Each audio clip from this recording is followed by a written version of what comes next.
عاشقان رسول کی دینی تحریک دعوت اسلامی کے دینی کاموں کی بدولت نیکی کی دعوت کا پیغام بتدریج دنیا کے مختلف مقامات تک پہنچ رہا ہے۔ اسی مناسبت سے فار ایسٹ کے ملک ملائیشیا کے مختلف مقامات پر نیکی کی دعوت کے سلسلے ہوئے، جس میں بزنس کمیونٹی اور مختلف شعبات سے وابستہ اسلامی بھائیوں کی شرکت ہوئی، جبکہ تلاوت قرآن پاک اور نعت رسول مقبول سمیت مبلغین دعوت اسلامی نے نیکی کی دعوت پیش کی اور ذکر و دعا کے سلسلے ہوئے۔ نیز اختتام پر صلاۃ و سلام بھی پڑھا گیا۔ صلی اللہ علی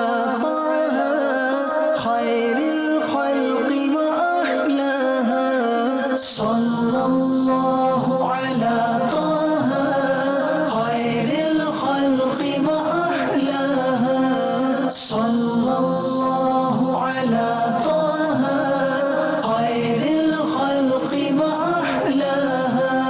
ادھر افریقہ میں ہرارے، زمبابوے، نمپولا، موزمبیق اور بوگیرے یوگنڈا میں مختلف مواقع پر مدرسۃ المدینہ کے طلبہ کرام اور دیگر عاشقان رسول کے درمیان نیکی کی دعوت کے سلسلے ہوئے، جس میں مبلغین دعوت اسلامی نے شرکاء اسلامی بھائیوں کو ترغیب دلاتے ہوئے دینی کاموں میں حصہ لینے اور خوب نیکی کی دعوت عام کرنے کا ذہن دیا، جبکہ غازی انتیب ترکیہ میں طلبہ کرام اور دیگر عاشقان رسول کے درمیان منعقدہ نیکی کی دعوت میں نیک اعمال کا رسالہ پر کرتے ہوئے اسلامی بھائیوں نے اپنے اعمال کا جائزہ بھی لیا۔ ناظرین، آپ بھی نیکی کی دعوت عام کرنے کے لیے دعوت اسلامی کا ساتھ دیجیے۔